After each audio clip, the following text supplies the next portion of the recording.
How do I make my kids and future generations unable to alter or sell anything in my trust after I pass?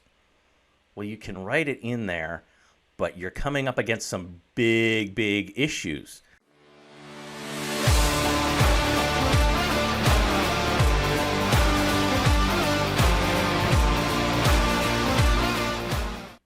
Hi, Jeff Mersanti, the Plain English Attorney, and welcome to the video. Today, we're going to answer some questions that came up about irrevocable trusts, and they're pretty common questions. So, shout out to the person who posted the questions in the comment section of one of the videos. Thank you for putting that together, and this is going to be a great topic for a whole video, not just putting stuff in the comments. So, let's start off with the very first question. Can a revocable trust be converted to an irrevocable trust? Well, let's take a look at purpose now. That's the big thing.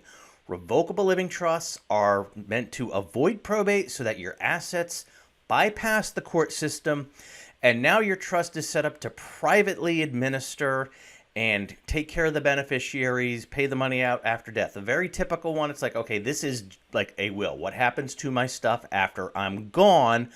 I just don't want to have the court oversee all of that stuff. All right, so can it be converted to an irrevocable trust? Almost all the ones that, at least the ones I've seen, that's exactly what happens after the person passes on. So you set up this revocable trust, you can change it, amend it, do whatever you want with it, cancel it if you want to. But when you pass on, it's now irrevocable. That's it. It can't be changed. So it is converting. Now, I think the real heart of the question was, can I convert a revocable trust to an irrevocable one? Well, I suppose you could. But the way I look at it is, let's just say, all right, you got a nice BMW sedan, but you want an SUV. You need more space. Can you convert your sedan to an SUV? Yeah, but it might just be a lot easier to buy the SUV. So, yeah, you can, but most of the time it's like, no, look, the purpose of an irrevocable trust is different enough for you that you're probably better off just setting up a new one. If you think it's important for educational videos like this to get out there, then please help us out by subscribing to the channel. All right, so let's go to the second question. Can a trustee change or sell property of the trust? Absolutely. Now, I don't think I've ever seen one where the trustee doesn't have at least some power, if not full power, to buy and sell and change assets. And that's really their job. And if I think about it this way, if you've got your irrevocable trust that's set up with you as the beneficiary, and the investments are being put in place to fit your needs as an individual based on your circumstances and your age, and then you pass on and it goes down to the next generation, well, that's a younger generation. Their needs and their situation may be different. So the investments might have to be different. And it's up to the trustee to adjust to that for the best needs of that beneficiary, since you're no longer that beneficiary. So yes, they can buy and sell assets. Now there's going to be another question a little bit further on that really gets to the heart of what I think the person who is posting these questions is getting to. How do I make, well, let me just read it. How do I make my kids and future generations unable to alter or sell anything in my trust after I pass? Well, you can write it in there, but you're coming up against some big issues. The first one is there are still states that have something called the rule against perpetuities. And the rule against perpetuities is essentially saying, well, look, you can't just put stuff into a trust and hoard it. There were some families that tried to do this more than 100 years ago. And what was happening is they were starting to buy all this land up and put it in a trust and say it could never, ever be sold. And it's like, okay, that alone would cause a huge ownership and housing crisis down the road if just a couple of families owned all the land. And it's no, no, no, no, no, no. And so this rule against perpetuities, and don't worry if you don't understand it, I'm sure there are other videos out there on it, and maybe I will. This was something that for law students took an awful long time to actually get into your head. Oh, that's right. Okay, I get it now. I get it. You can only hold something in trust for so long. And that time period is everybody who's mentioned or referenced in the trust for their lifetime plus 21 years. That was it. So you actually had some of these rich families that wanted to do exactly what you're getting at. I don't want them to be able to sell anything ever. Well, no, we've got this rule. All right, so how do I make it go as long as possible? They would typically list and give like $1 to every single baby born at several hospitals in the area all the way through, but hold it in trust until the end of their death to make it go as long as possible. Okay, but you have that rule. Now, there are some states that have done away or modified that rule. North Carolina is one of them with that rule against perpetuities. You can have a trust set up in place forever as long as the trustee has the ability to buy and sell assets. So you can't say, and here's, well, I want the family home to be in the family forever. No, not in North Carolina, not in most states, if not all states, again, because of that big issue. So North Carolina has a big problem with saying, no, something must stay in trust forever. You can't ever sell that. They say, no, you can't do that.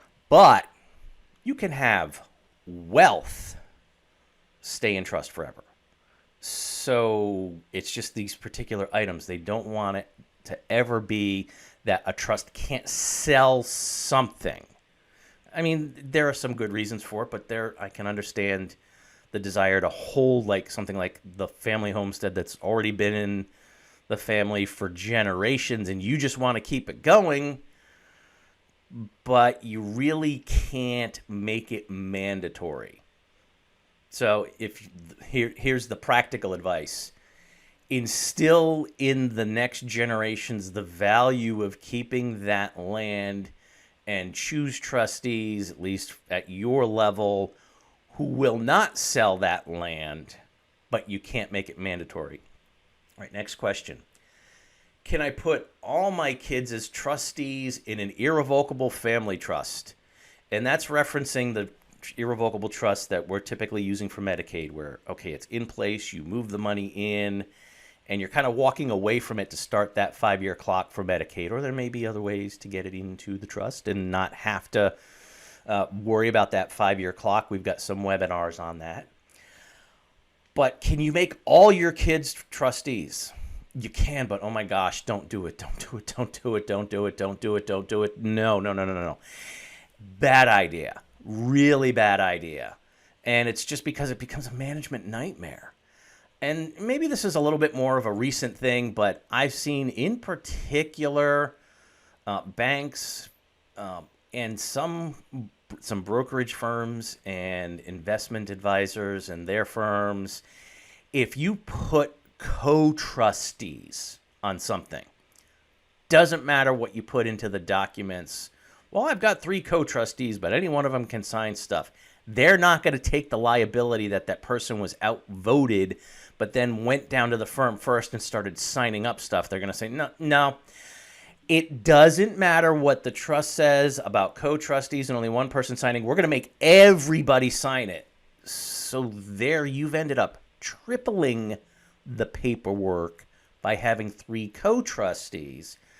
And usually, I mean, my clients may want, well, I don't want them to fight. I want them to all be co-trustees. I want everybody to feel valued.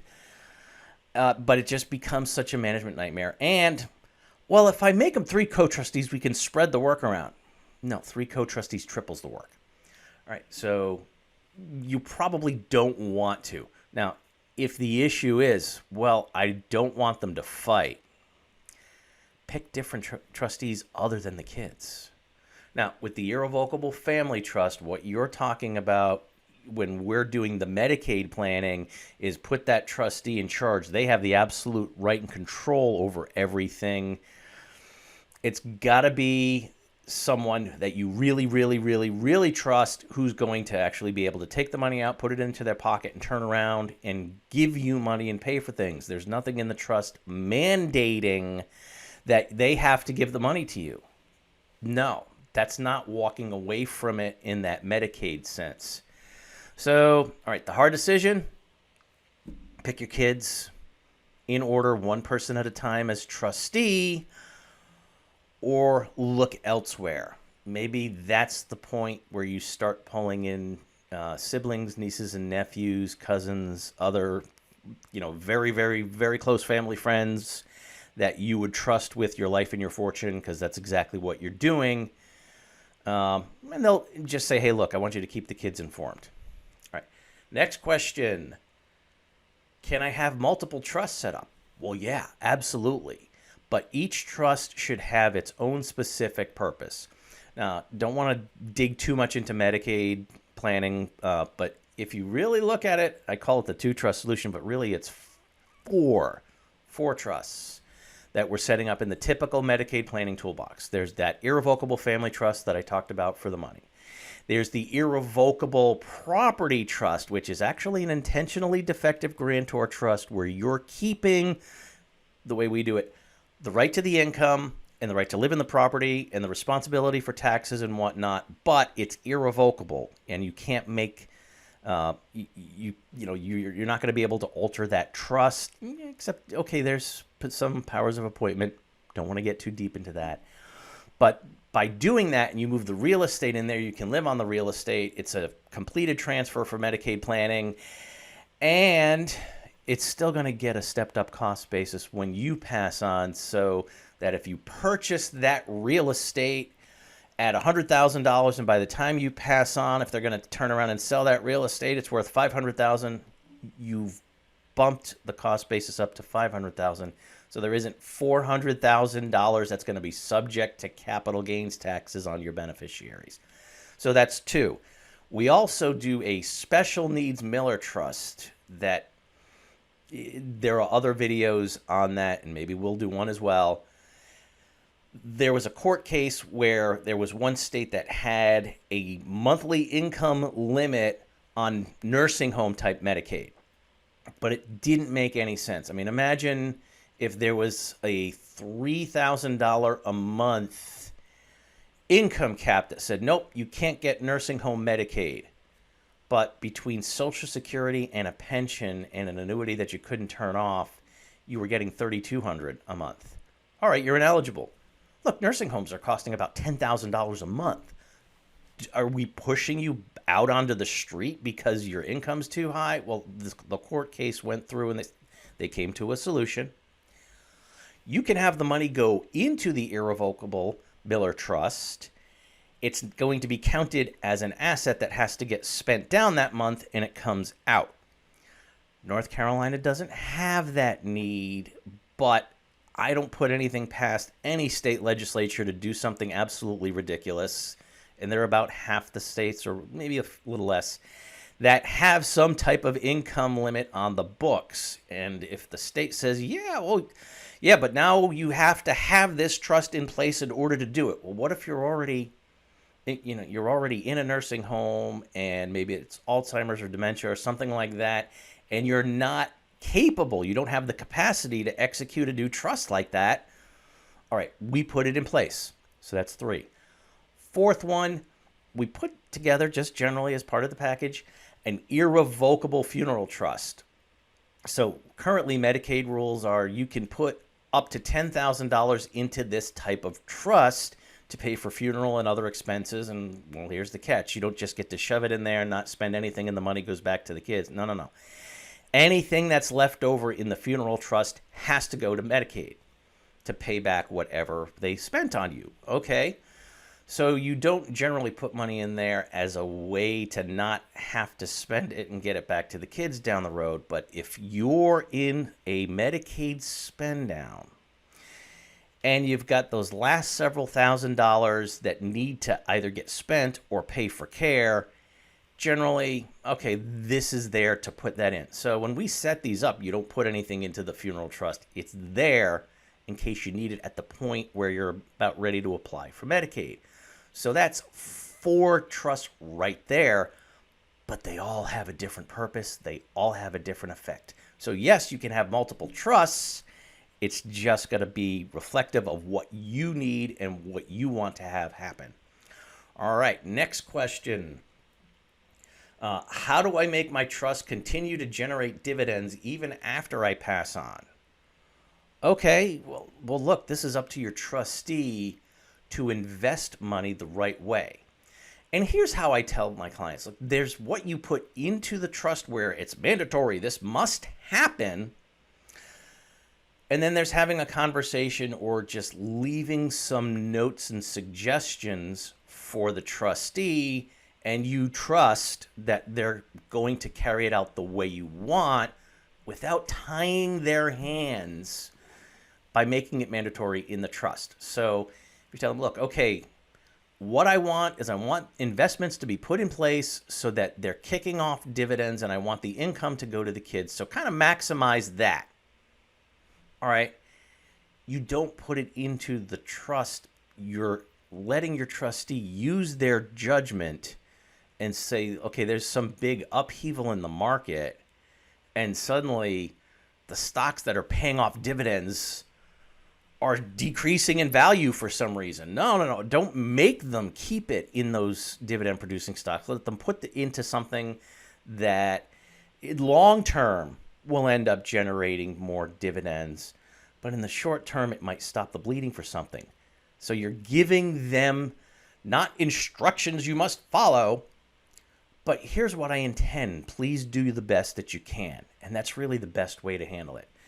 And let's see, last question. Can I include a clause of percentage? Any of my kids can pull out my trust annually after I pass on. Well, yeah, absolutely. How the money is in the trust, how it's invested, generally say leave that up to the trustee. How is it distributed? I also generally say leave it up to the trustee up until an age of distribution to let them use their judgment on what's going to be best to suit the beneficiary.